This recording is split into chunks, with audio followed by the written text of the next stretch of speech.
এই ভ্রান্ত ধারণাটা হলো কারামতের নাম দিয়ে বিভিন্ন অস্বাভাবিক ঘটনাকেই শুধুমাত্র কারামত মনে করা হয়েছে।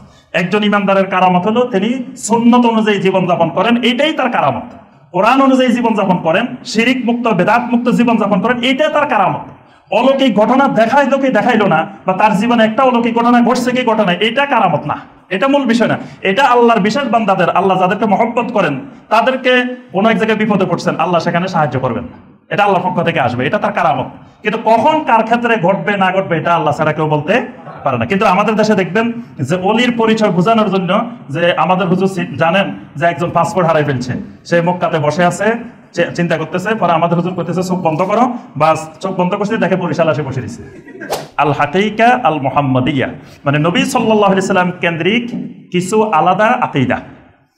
বিশেষ করে যে নবী সাল্লাল্লাহু আলাইহি সাল্লামকে কেউ কেউ এই আকীদা পোষণ করে যে যিনি আল্লাহ তিনি মুহাম্মদ, বরং আহমদ আর আহাদ, আল্লাহ সুবহানাহু ওয়া তাআলার নাম হলো আহাদ আর মুহাম্মদ সাল্লাল্লাহু আলাইহি ওয়াসাল্লামের নাম হলো আহমদ, মাঝখানে একটা মিম, এই মিম দিলে মুহাম্মদ, মিম উঠে গেলে আহাদ, মানে মিম থাকলে আহমদ, মিম চলে গেলে আহাদ। তো যিনি আহাদ তিনি আহমদ।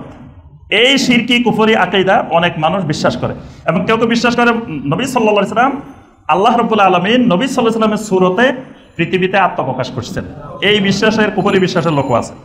আবার কেউ কেউ বিশ্বাস করেন যে নবী সাল্লাল্লাহু আলাইহি সাল্লাম আউয়ালু মাওজুদ ওয়া আউয়ালু মাখলুক, এটা গ্রিক দর্শন থেকে আসছে। গ্রিক দর্শনের আপনার আউয়াল মাওজুদ আউয়াল মাখলুক, তাদের একটা ফিলোসফি আছে, দর্শন আছে, যে প্রথম সৃষ্টি। তো প্রথম সৃষ্টি, এই হাকিকতে মুহাম্মদিয়ার আকীদাই হলো যে প্রথম সৃষ্টি মুহাম্মদ সাল্লাল্লাহু আলাইহি সাল্লাম, মানে আদম আলাইহিস সালাম প্রথম মানুষ না, প্রথম মানুষ মুহাম্মদ সাল্লাল্লাহু আলাইহি সাল্লাম। কারণ নবী সাল্লাল্লাহু আলাইহি সাল্লাম বলছেন আদম আলাইহিস সালাম যখন মাটিতে পানিতে তখনও আমি নবী, তাহলে তিনি তখনও তো ছিলেন। এবং এটার সমর্থনে আরো অনেকগুলো জাল হাদিস আছে। অথচ নবী সাল্লাল্লাহু আলাইহি সাল্লাম যে কথাটা বলছেন, এটা আহলুস সুন্নাহ ওয়াল জামাতের দৃষ্টিতে এই কথাটার অর্থ হলো যে সময় আল্লাহ পাক আদম আলাইহিস সালামকে সৃষ্টি করতেছেন, সেই সময় নবী সাল্লাল্লাহু আলাইহি সাল্লাম যে আল্লাহ রাসূল, এটা কোরআনে কারিমের মধ্যে সকল আসমানি কিতাবে লেখা আছে। সেখানে লেখা আছে মুহাম্মাদুর রাসূলুল্লাহ ওয়াল্লাযীনা মাআহু আশিদ্দাউ আলাল কুফার। তাহলে আদম সৃষ্টি হয় নাই, কিন্তু আল্লাহ রাসূল তখনও রাসূল, তখনও নবী, আল্লাহ তাকে নবী বানিয়ে রেখেছেন, কিতাবের মধ্যে লিখে ফেলছেন লাউহে মাহফুজে। নবী সাল্লাল্লাহু আলাইহি ওয়াসাল্লাম সেটা বুঝাতে চাচ্ছেন। কিন্তু হাকিকতে মুহাম্মদিয়ার আকীদা পোষণকারী যারা, তারা বোঝাতে চায় যে তিনি প্রথম সৃষ্টি। কিন্তু আল্লাহ রাব্বুল আলামিন প্রথম সৃষ্টি করেছেন আল্লাহ সুবহানাহু ওয়া তাআলার আরশ। আবার কেউ কেউ বলছেন প্রথম সৃষ্টি করছেন মা, প্রথম সৃষ্টি করছেন পানি, কারণ আরশ হলো পানির উপরে, এজন্য কেউ কেউ বলছেন আগে পানি তারপরে আরশ। তারপরে আল্লাহ রাব্বুল আলামিন কলম সৃষ্টি করছেন। এগুলো সৃষ্টির অনেক পরে আল্লাহ রাব্বুল আলামিন মানুষ সৃষ্টি করছেন, আদম আলাইহিস সালামকে সৃষ্টি করেছেন। আচ্ছা, এই হাকিকতে মুহাম্মদিয়ার আরেকটা বিশ্বাস হলো যে আল্লাহ রাসূল সাল্লাল্লাহু আলাইহি ওয়াসাল্লাম হলেন কুতুব, প্রথম কুতুব। কুতুবের বিশ্বাস যে আল্লাহ রাসূল সাল্লাল্লাহু আলাইহি ওয়াসাল্লাম প্রথম কুতুব, যেই কুতুব সৃষ্টির শুরু থেকে সৃষ্টির শেষ পর্যন্ত সমগ্র অস্তিত্বের সাথে মিশে থাকে। এজন্য নবী সাল্লাল্লাহু আলাইহি ওয়াসাল্লাম মারা যান নাই বা ওফাত হয় নাই। নবী সাল্লাল্লাহু আলাইহি ওয়াসাল্লাম স্বাভাবিক জীবিত, মানে জাগতিক জীবনের মতো জীবিত। এটা হলো মানে এই হাকিকতে মুহাম্মদিয়ার আকীদা। কারণ নবী সাল্লাল্লাহু আলাইহি ওয়াসাল্লাম হলেন কুতুব। তো কুতুবে যদি মারা যায়, কুতুবে যদি চলে যান, তো পৃথিবী চলবে কেমনে? কারণ উনি কুতুবদের লিডার, সকল কুতুবদের লিডার। তো কুতুবদের লিডারে না থাকলে বাকি কুতুবেরা পৃথিবীতে কেমনে পরিচালনা করবে? এই জন্য নবী সাল্লাল্লাহু আলাইহি ওয়াসাল্লামের ওফাত হয় নাই, হাকিকতে মুহাম্মদিয়ার বিশ্বাস।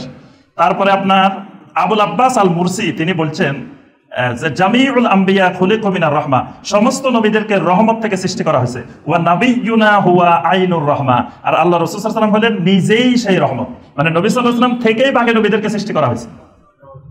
তার দলিল কি? ওই যে আল্লাহ পাক বলছেন সূরা আল আম্বিয়ার 107 নম্বর আয়াত, ওয়া মা আরসালনাকা ইল্লা রাহমাতাল লিল আলামিন, আমি আপনাকে সমগ্র বিশ্বের জন্য, আলামিনের জন্য রহমত স্বরূপ প্রেরণ করেছি। তো যেহেতু তিনি নিজেই রহমা, সেই রহমত থেকে সকল নবীদেরকে বানানো হয়েছে, আর এই রহমত থেকে সকল মাখলুক বানানো হয়েছে। অর্থাৎ নবী সাল্লাল্লাহু আলাইহি ওয়াসাল্লাম স্বয়ং আল্লাহ থেকে, আর সমগ্র মাখলুক নবী সাল্লাল্লাহু আলাইহি ওয়াসাল্লাম থেকে। এটা হলো হাকিকতে মুহাম্মদিয়ার বিশ্বাস। এরপরে আপনার এজন্য নবী সাল্লাল্লাহু আলাইহি ওয়াসাল্লাম বলছেন, উম্মতকে সতর্ক করছেন, লা তুতরুনি কামা আতরাতিন নাসারা ইবনে মারইয়াম ইন্নামা আনা আব্দুল্লাহি ওয়া রাসূল, খবরদার আমার উম্মত, আমাকে নিয়ে তোমরা অতিরঞ্জন করিও না, যেমনি ভাবে নাসারারা ঈসা ইবনে মারইয়ামকে নিয়ে অতিরঞ্জন করেছিল। আমি আল্লাহর বান্দা এবং আল্লাহর রাসূল, আমাকে এতটুকুর মধ্যে সীমাবদ্ধ রাখবা।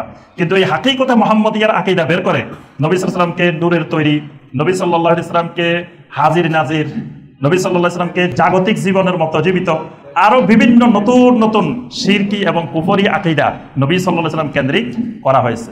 এটার নাম, এই আকীদাটার মূল নাম হলো হাকিকতে মুহাম্মদিয়া। এজন্য অনেকে বলে যে মুহাম্মদি ইসলাম, নাম শুনছেন মুহাম্মদি ইসলাম।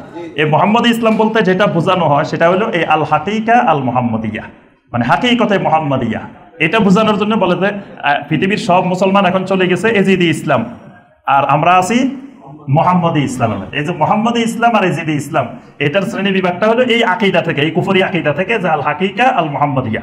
যে এই হাকিকা মুহাম্মদিয়ার আরো অনেকগুলো ধারা আছে, এটাই বিশাল একটা জগৎ, শত শত কুফরি শিরকি আকীদা এর মধ্যে আছে। হাকিকতে মুহাম্মদিয়া আমি খালি ধরাই দিলাম, মানে পয়েন্টটা, হাকিকতে মুহাম্মদিয়া। এটা দিয়ে চার্জ দিলে, এটা নিয়ে লেখাপড়া করলে আপনি বিশাল জগৎ খুঁজে পাবেন। এই শুধু হাকিকতে মুহাম্মদিয়া, অনেকে পৃথিবীর অনেক জায়গায় এটার উপর পিএইচডি করছে, গবেষণা করছে, শুধু এই আল হাকিকা আল মুহাম্মদিয়া, মুহাম্মদ সাল্লাল্লাহু আলাইহি ওয়াসাল্লাম কেন্দ্রিক আলাদা জগৎ, আলাদা একটা আকীদা। শিরকি কুফরিতে ভর্তি এখানে যে ডুবছে সে পুরা শিরকের নদীতে, শিরকের সাগরে ডুবে গেছে। আচ্ছা, 10 নম্বর যে ভ্রান্ত আকীদা সেটা হলো আল আউলিয়া ওয়াল কারামাত। প্রথম কথা হলো আউলিয়া কেন্দ্রিক ভ্রান্ত আকীদা, দ্বিতীয় হলো কারামত কেন্দ্রিক সূক্ষ্ম ভ্রান্ত আকীদা। আউলিয়া, অলির বহুবচন আউলিয়া। অলি, আউলিয়া উল্লাহ যে কেউ হইতে পারে, আল্লাহ রাব্বুল আলামিনের যে কোনো বান্দা আল্লাহ রাব্বুল আলামিনের অলি হইতে পারে। তবে আমভাবে সমস্ত ইমানদার, সমস্ত মুমিন আল্লাহ রাব্বুল আলামিনের অলি। এজন্য আল্লাহ পাক সূরা আল বাকারার 257 নম্বর আয়াতে আল্লাহ পাক ঘোষণা দিয়েছেন, আল্লাহু ওয়ালিয়্যুল্লাযীনা আমানু, আল্লাহ পাক সকল ইমানদারের অলি, সকল ইমানদারের বন্ধু। এবং অলি হওয়ার জন্য দুটি যোগ্যতা লাগে। সূরা ইউনূসের 62 এবং 63 নম্বর আয়াতে আল্লাহ পাক বলছেন, আলা ইন্না আউলিয়া আল্লাহি লা খাউফুন আলাইহিম ওয়া লা হুম ইয়াহজানুন আল্লাযীনা আমানু ওয়া কানু ইয়াত্তাকুন। জেনে রাখো, আল্লাহর অলিদের কোনো ভয় নাই, কোনো চিন্তা নাই, পেরেশানি নাই। অলি কারা?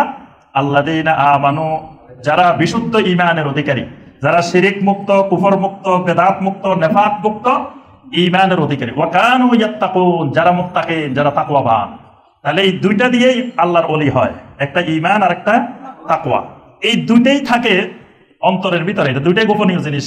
ঈমানও অন্তরের, ঈমানের স্থান অন্তরে, তাকওয়ার স্থানও অন্তরে। এই দুইটা বাহিরে কেউ নিশ্চিত করে বলতে পারবে না। এখানে আমরা যারা আছি, বাহ্যিক চেহারা সুরতে আমরা সবাই ইমানদার, বাহ্যিক চেহারা সুরতে আমরা সবাই মুত্তাকিন, বাহ্যিক চেহারা সুরতে আমরা মুমিন, কিন্তু কার অন্তরের ভিতরে কি লুকায়িত আছে, ঈমান সঠিক মতো আছে কিনা না আছে, এটা আমি আপনি কেউ একজনের খবর দিতে।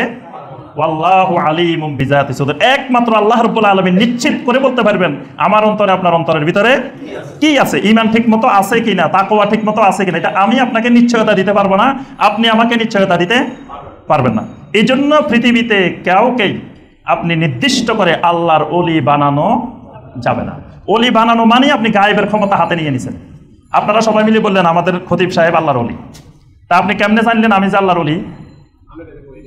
আপনারা এই এলমে গায়েবের বিষয় হাতে নিলেন কেমনে? কারণ ঈমানও এলমে গায়েবের বিষয়, তাকওয়াও এলমে গায়েবের বিষয়। আপনারা ধারণা করতে পারেন যে উনি একজন বাহ্যিকভাবে মনে হইতেছে আমাদের কাছে ভালো মানুষ, নামাজি মানুষ বা মুত্তাকিন মানুষ, বাহ্যিকভাবে মনে হইতেছে, কিন্তু আল্লাহর ওলি এটা কাউকে নিশ্চিত করে ঘোষণা দেওয়ার ক্ষমতা পৃথিবীর কারো নাই। আল্লাহ ছাড়া কেউ এই ঘোষণা দিতে পারবে না। দেওয়া মানে আপনি এলমে গায়েবের ব্যাপারে হাত দিলেন, আপনি গায়েবের মালিক, আপনি বুঝে গেছেন, আপনি জানিয়ে গেলেন। এই জন্য দেখবেন যুগে যুগে সাহাবাই কেরাম, তাবেঈনে কেরাম, তাবেঈনে কেরাম, তারপরে সালাফে সালেহিনেরা, আইম্মায়ে কেরাম, তারা একজন আরেকজনকে, কেউ কাউকে নিশ্চিত করে আল্লাহর ওলি ঘোষণা দেন নাই। কিন্তু আমাদের এই ভারতীয় উপমহাদেশে দেখবেন খালি অলি আর অলি, অলি আর অলি নিশ্চিত করে, এবং একবারে সাইনবোর্ড দিয়ে নিজের ঘোষণা দিয়ে যে আল্লাহর অলি। উনি জানলো কেমনে, বা লোকেরা জানলো কিভাবে উনি যে আল্লাহর অলি? কে বলে দিল? ওহী তো নাজিল বন্ধ। কিন্তু আরব দুনিয়া ঘুরে, সারা আরব ঘুরে একজন আল্লাহর অলির কোথাও সন্ধান পাওয়া যাবে না। তাহলে অলি সব ভারতীয় উপমহাদেশে চলে এসছে, আরব দেশে নাই নাকি?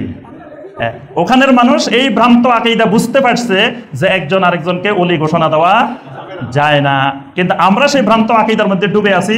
যে আমাদের এই ভ্রান্ত আকীদারও কারণ আছে, এটাও সময় কম, আমরা বিস্তারিত আলোচনার সুযোগ নেই। আমাদের এই ভ্রান্ত আকীদাটা আসছে শিয়াদের থেকে। এই ভ্রান্ত আকীদাটা ঢুকছে কাদের থেকে? শিয়াদের থেকে। শিয়ারাই প্রথম অলিউল্লাহর থিওরি ফর্মুলা আবিষ্কার করছে। তাদের আজান শুনছেন কোনোদিন? শিয়াদের আজান শুনছেন? শিয়াদের আজান দেখবেন ফেসবুকে, ইন্টারনেটে দিলেই পাইবেন।